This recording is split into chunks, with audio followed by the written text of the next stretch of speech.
Ab'amagye batadde kkooti ku kyalo e Luzira okuwulira omusango gw'omusirikale Herbert Rachembo agambibwa okuba abantu 3 amasasi ne bafiirawo ate omu n'agenda n'ebisago. Omusajja ayise wali kuliseewa atase n'agwa amasasi agwezonze n'akomenya ate n'akomawo. Kkooti eno ebadde kulembeddwamu Kano Geoffrey Kakama ne Lieutenant Philip Oumu n'abalala etandise ku ssaawa 4 wakati mu by'okwerinda eby'amaanyi.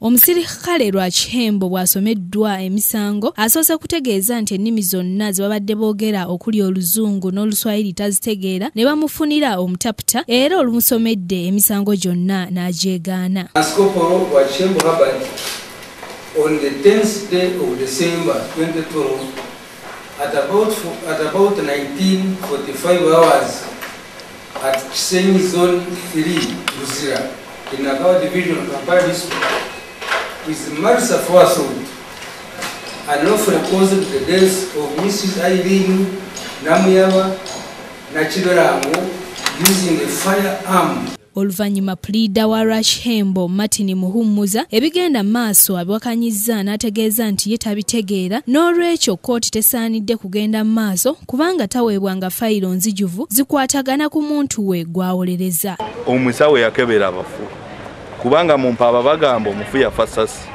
n'eyo medical form nyina okulaba egamba ki oyinza osanga medical form ng'eraga nti yafa butu oba kikonde so zinza kugenda maaso kwekomiitinga mu hearing nga sida bibintu ebyo bikulu ate nga n'amateeka gamba obuyinza okubifuna.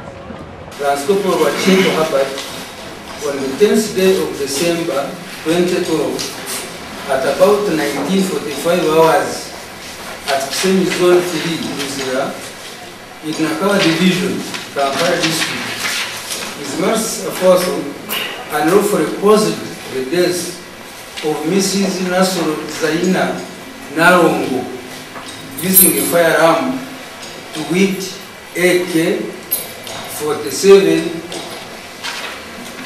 SMG number 49005546.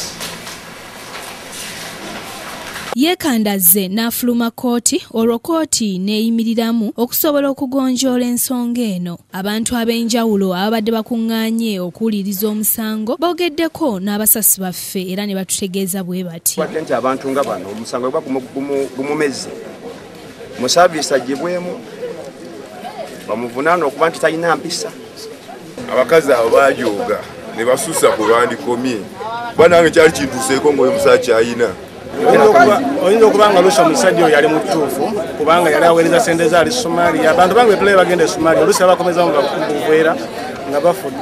Oluvannyuma basazeewo kkooti n'ewummula okutuusa ku ssaawa 8 lwegenda okuddamu ng'ebibadde bireseewo obuzibu bigonjoddwa. Ennaku z'omwezi nga 10 omwezi ogwa Desemba kigambibwa okuba nti omusirikale ono Rachembo yasasira mu bantu amasasi okukakana ngasse abantu 3 okwali ne mukyala we olwo omusajja omu n'agenda n'ebisago.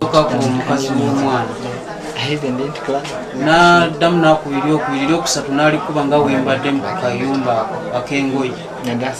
Murder, contrary to section 188 and 189 of the Penal Code Act,